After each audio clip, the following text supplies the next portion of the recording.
साध्या काळाचो तिसरो शुक्रार शुभ वार्ता मार्क चॅप्टर 4 वर्स 26 to 34.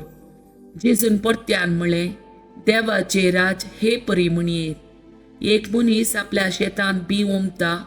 दीस वा रात तो न्हिदोन असो वा जागो असो तें किर्लाता आनी वाडटा. आनी हें कशें म्हूण तो सुनेना. भूंय आपलेच ताकी फळ दिशे करता. पयलें पलवी, उपरांत कणस, शेकी कणसां भरलेली दाणी. पूण फळ पिकतस ते लुवणेक तयार जालां देखून तो कोयती घालता. तो म्हणा लागलो, देवाचे राज आमी कित्याक सरी करयेत? वा खंयची ओपार दिवन ते चित्रावेत? ते सासवाच्या बिया बरी म्हणयेत.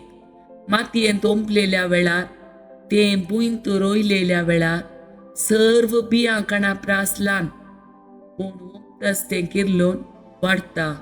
आनी सर्व झाडां प्रास ते व्हड जाता आनी व्हड फांटे सोडटा. अंतराळ्याची सुकणीं येवन ताच्या सावळेक घुंटेर बांदतात. असल्या साबार ओपारांनी लोकांच्या समजणे तेकीत उलोवन जेजू तांकां शिकयतलो. ओपारी विणे तो तांचे लागीं उलयनातलो, पूण आपल्या शिसांक विंगड घेवन सक्कड तो सोडोवन सांगतालो. देवाचे उद्दार हें वाकणी तुका क्रिस्ता.